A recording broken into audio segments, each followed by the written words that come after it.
আমার বুবু একজন সুন্দরী এবং চরিত্রবান ছিলেন। আমার বুবু আমার লেখাপড়ার খরচ জোগাড় করার জন্য একটা বড় মালিকের বাসায় কাজ করতেন।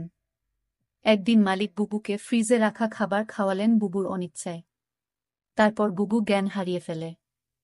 অজ্ঞান অবস্থায় মালিক বুবুর সাথে। বাকি ঘটনাটি গল্পতেই বলছি। আমার বুবুর যখন বিয়ে হয়ে যায় আমি তখন ক্লাস 9-এ পড়ি। স্কুল থেকে ফিরে শুনি আজ বুবুর বিয়ে। আব্বা আমাকে বললেন, শিবু ঢাকা থেকে মেহমানরা আসবে, তুই এক ছুটে বাজারে যা, আফজালকে বল তার ডেকোরেশনের চেয়ার পাঠাতে। আমি এক দৌড়ে বাজারে চলে গেলাম। আফজাল চাচাকে যখন সব বলছি, 2টা প্রকাণ্ড গাড়িকে বাজার পেরিয়ে আমাদের বাড়ির দিকে যেতে দেখলাম। আফজাল চাচা বললেন, যাক রুনার অনেক ভালো ঘরে বিয়ে হলো, তোদের অবস্থা এইবার ফিরবে। বুবুর কি সত্যি ভালো বিয়ে হচ্ছে? আমি জানি না। আমি শুধু জানি বুবু চলে যাচ্ছে আমাদের বাসা থেকে। তারপর কি হবে? কে আমাদের খাবার রেঁধে দেবে? কে আমাকে চুপি চুপি তার মাটির ব্যাংক ভেঙে আমাকে মেলায় যাওয়ার টাকা দেবে? বুবুকে ছাড়া যে আমার জীবন চলতে পারে আমি সেটা কল্পনাও করতে পারি না। কলেজের এক প্রোগ্রামে আমার সুন্দরী বুবুকে দেখে নাকি দারুণ পছন্দ করেছে এক বড়লোকের ইঞ্জিনিয়ার ছেলে। তার চাপে পড়েই তার পরিবার রাজি হয়েছে এই বিয়েতে। নইলে আমাদের মতো মধ্যবিত্ত ঘরে এত বড় আত্মীয় হওয়ার কথা না। সবাই বলাবলি করছে বুবুর কারণে এইবার আমাদের ভাগ্য ফিরবে। আমার জন্মের সময় আমার মা মারা যান, বুবুর বয়স তখন 8। আমার স্কুল শিক্ষক আব্বা আর বিয়ে করেননি, বুবুই মানুষ করেছে আমাকে। আমার জগত ঘিরে তাই আমার বুবু। বিয়ের আসরটা হয়ে গেল দায়সারা ভাবে। বিয়ে নাকি 2 পরিবারের বন্ধন, কিন্তু আমার সেটা মনে হলো না। পাত্রের বাবা সারাক্ষণ মুখ কালো করে রাখলেন। পাত্রের ছোট মামা আমাদের ঘর বাড়ি উঠান ঘুরে ঘুরে দেখলেন, মাঝে মাঝে নাক সিটকালেন, আমাকে ডেকে বললেন, তুমি কোনো ক্লাসে পড়ো? আমি কিছু বলার আগেই কেউ একজন বলল, শিবু পাইলট স্কুলে পড়ে, ফার্স্ট বয়, 5-এ বৃত্তি পেয়েছে, ক্লাস 9-এও পেয়েছে। আমার লজ্জা লাগল, কিন্তু ছোট মামা শুধু একটু নাক সিটকালেন। সেদিন গাড়িতে ওঠার আগে বুবু যখন আমাকে জড়িয়ে ধরে নিঃশব্দে কাঁদছিল তখনও আমার কষ্ট লাগছিল। 3 দিন পর নতুন জামাইয়ের বউ নিয়ে নাই ওর আসা কথা। আব্বা পাড়া প্রতিবেশীদের নিয়ে রান্নাবান্নার আয়োজন করলেন। একটা গাড়ি ভাড়া করে নতুন জামাইকে আনতে পাঠালেন, গাড়ি ফেরত এলো। নতুন জামাই আসতে পারবে না, তার কোনো জরুরি কাজ পড়ে গেছে, পরে সময় করে আসবে। বুবু আসলো আরও মাস 3 পর। একটা সাদা রঙের গাড়ি থেকে বুবু নামল। আমি ছুটে গেলাম। আমি বুবুকে জড়িয়ে ধরতে গিয়েও থমকে গেলাম। গায়ে দামি ফিনফিনে শাড়ি, মুখে পার্লার থেকে করা করা মেকআপ, প্লাক করা বাঁকানো ভ্রু আর স্ট্রেট করা চুলে আমার বুবুকে কেন জানি হঠাৎ অচেনা লাগল। আব্বা দৌড়ে এলেন, জামাই আসেনি? না আব্বা, সাইটের কাজে গেছে। বুবু আব্বাকে ধরে কিছুক্ষণ কাঁদল। আমি সারাদিন বুবুর আশেপাশে ঘুরঘুর করলাম, কিন্তু বুবুকে কেমন আনমনা দেখলাম। শুধু একবার আমাকে জিজ্ঞেস করল, শিবু পড়াশোনা করছিস তো ঠিকমতো? রাতে আমার ঘুম এলো না, বড্ড অভিমান হল। বুবু অনেক বদলে গেছে। এই অল্প দিনে এত বদলে যেতে পারে মানুষ? বুবু 3 দিন থাকল, শেষের দিন দুলাভাই এলেন বুবুকে নিয়ে যেতে। দুলাভাই দেখলাম বেশ গম্ভীর। আমাকে ডেকে বললেন, কি রে শিবু, পড়াশোনা করিস ঠিকমতো নাকি সারাদিন বাদরামি? আমি কিছু বললাম না। দুলাভাই আসার পর থেকেই বুবুর মুখটা কালো হয়েছিল, কারণও দেখলাম তার। আমাদের সামনেই কপাল কুঁচকে 2বার বুবুকে ধমক দিলেন দুলাভাই। বুবু চলে যাওয়ার পর সেই রাতে আব্বা আমার ঘরে এলেন, অপরাধীর গলায় বললেন, শিবু তুই তো অনেক বড় হয়ে গেছিস। বলতো তো আমি কি কোনো ভুল করলাম? আমি হয়তো সত্যি বড় হয়ে গেছি। মনের কথা চেপে বললাম, কেন সেটা বলছেন? বুবু অনেক ভালো আছে। কিন্তু আমি ঠিক জানি আমার বুবু ভালো নেই। বুবুর হাতে কালশিটে দাগ দেখেছি। আমার হাসি খুশি বুবু কেমন গুটিয়ে গেছে মাত্র 3 মাসে। এর ঠিক 1 বছরের মাথায় আব্বাজান মারা গেলেন। আমি একা হয়ে গেলাম।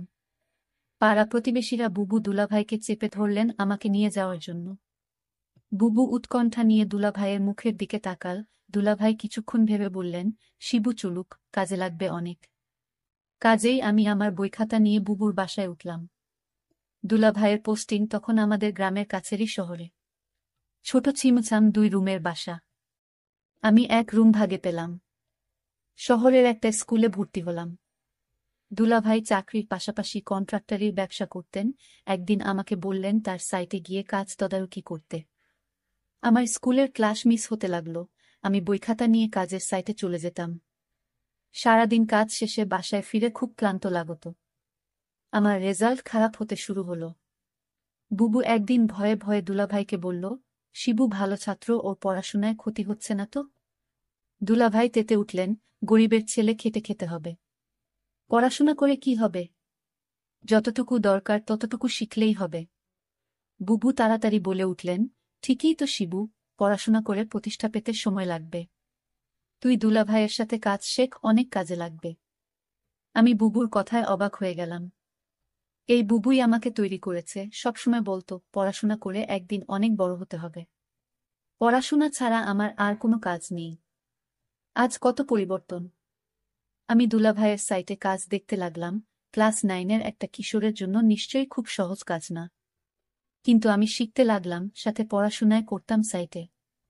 সাইটের লোকজনের কাছেই খবর পেতাম দুলাভাইয়ের কর্মকাণ্ড নিয়ে। দুলাভাই আরও কয়েকজনের সাথে প্রেম করে বেড়ায়। আমি টের পাই। মাঝে মাঝে বুবুর চাপা কান্নার আওয়াজ পাই। সকালে কিছু কিছু দিন বুবুর হাতে নতুন কালশিটে দাগ বুবু লুকাতে চেষ্টা করে। আমি বুঝেছি দুলাভাই বুবুকে অন্যায় অত্যাচার করে। আমার বুবু অনেক বদলে গেছে। আমার মনে হয় আমাকে নিয়ে বুবু ভারী অস্বস্তি বোধ করে। কেমন পালিয়ে বেড়ায়, দেখা হলে ঠিকমতো কথা বলে না। মাঝে মাঝে দুলাভাই বুবুকে পার্লার থেকে সাজিয়ে পার্টিতে নিয়ে যায়। আমার অবাক লাগে।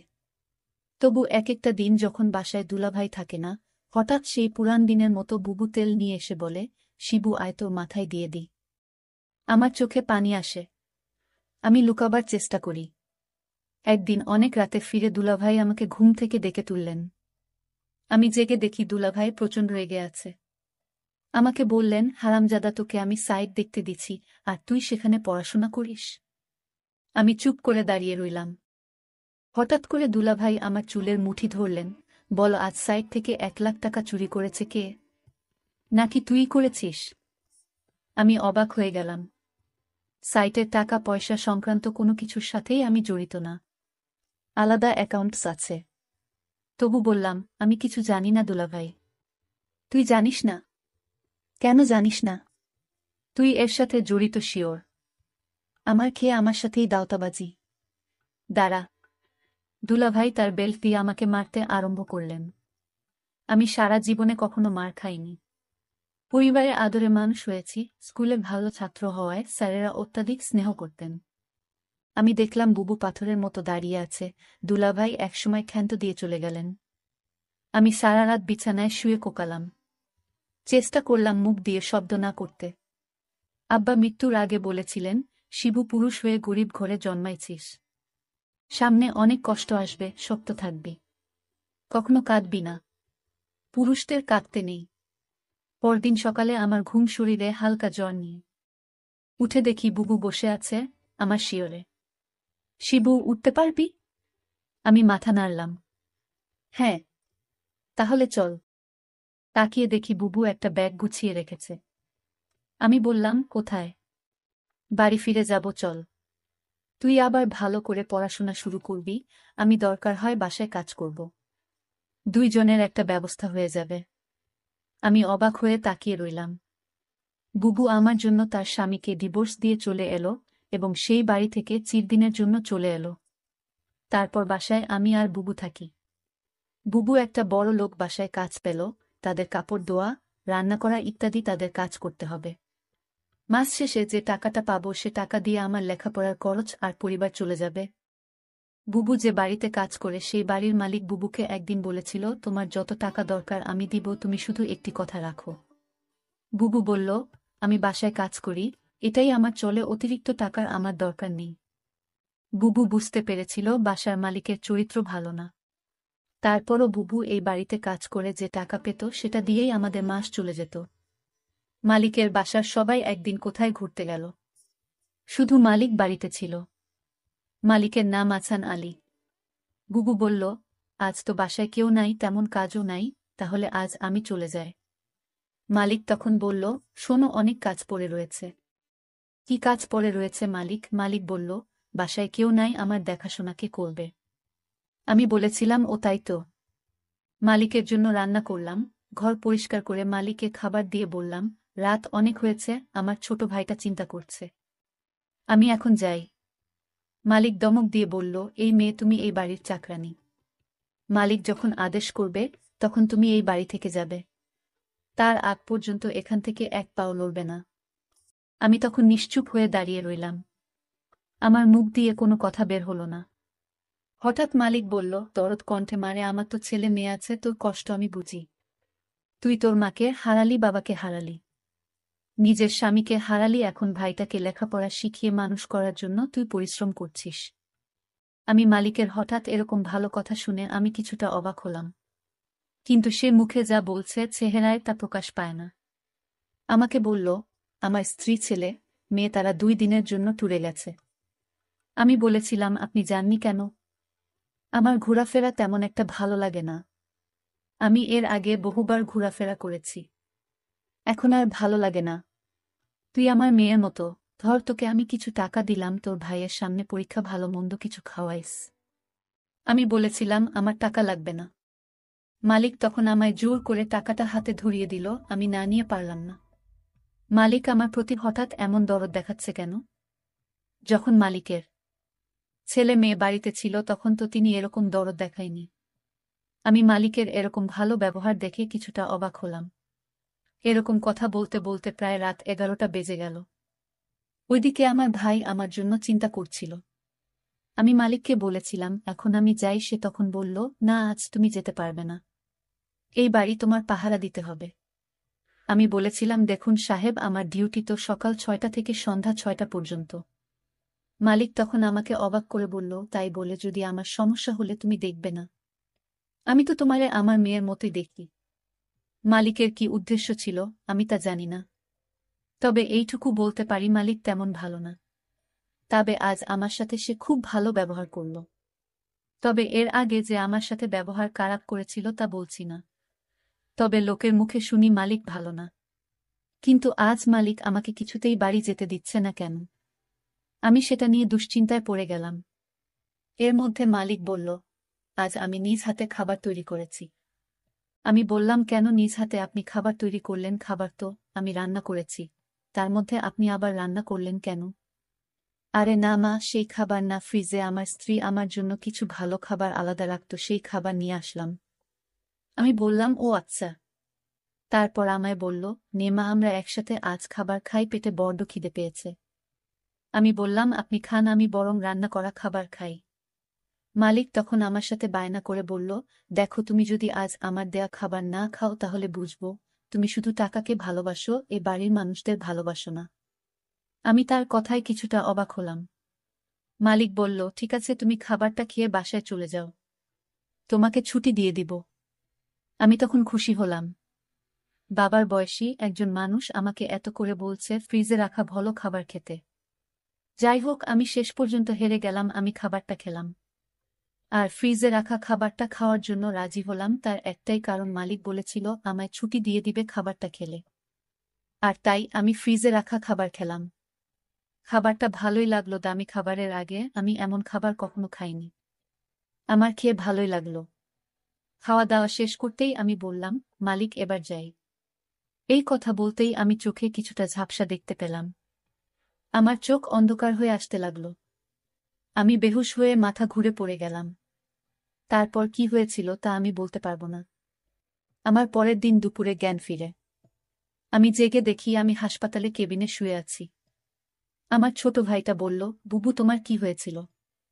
আমি আমার ছোট ভাইকে জিজ্ঞেস করলাম, আমি এখানে কিভাবে এলাম? ছোট ভাই আমাকে বলল, বুবু, আমি তোমার জন্য অপেক্ষা করতে করতে কখন ঘুমিয়ে পড়লাম। আমি বলতে পারলাম না, কিন্তু আমার সকাল সকাল ঘুম ভাঙার পর আমি তোমার রুমে গিয়ে দেখি তুমি বাসায় ফিরোনি। আমি তখন দৌড়ে তুমি যে বাড়িতে কাজ করো সেই বাড়িতে গেলাম। গিয়ে দেখি তুমি মালিকের ঘরে অজ্ঞান অবস্থায় শুয়ে আছো। তারপর মালিককে আমি জিজ্ঞেস করলাম, আমার বুবুর কি হয়েছে? সে বলল, ঘুমিয়ে আছে, কি আর হবে। তবে তোমার বুবুর মনে হয় প্রেশার কম হয়ে গেছে, তাই ক্লান্ত হয়ে শুয়ে আছে। আমি বলি, কি তোমার বুবুকে হাসপাতালে নিয়ে একটা সেলাইন দাও, তাহলেই সব ঠিক হয়ে যাবে। টাকা যা লাগে আমি দিয়ে দিচ্ছি। তখন মালিক আমাকে 5,000 টাকা দিয়ে বলল, যাও তোমার বুবুকে হাসপাতালে নিয়ে যাও। আমি তোমাকে হাসপাতাল নিয়ে আসার পর ডাক্তাররা বলল পরীক্ষা করতে হবে।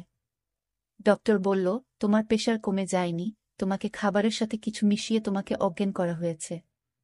তারপর ডাক্তার বলল মেয়েটি তোমার কি হয়? আমি বললাম আমার বড় বোন। তোমার সাথে আর কেউ আসেনি? না ডক্টর, বুবুর আমি ছাড়া আর কেউ নাই। আমি ডক্টরকে জিজ্ঞেস করলাম কি হয়েছে, আমার বুবুর বলেন ডক্টর। ডক্টর বলল তোমাকে বলা যাবে না। আমি আমার ছোট ভাইয়ের কথা শুনে বুঝতে পারলাম আমার সাথে কি ঘটেছিল। মালিক আমার সাথে এরকম অসম্মানজনক আচরণ করল। আমি এই কথাগুলো শুনছিলাম আর আমার চোখ বেয়ে বেয়ে পানি পড়ছিল। আমি সিদ্ধান্ত নিলাম মনে মনে আমি আর এই পৃথিবীর মুখ দেখতে চাই না। কিন্তু আমার ছোট ভাইটা আমাকে বলল, বুবু তোমার কিছু হলে আমি বাঁচব না বুবু। তুমি ছাড়া এই দুনিয়ায় আমার কেউ নাই বুবু। আমার ছোট ভাইটা আমার জন্য এভাবে কাঁদতে লাগল। ছোট ভাইটা বলতে লাগল, বুবু আমি আর লেখাপড়া করব না। আজ থেকে আমি কাজ করব।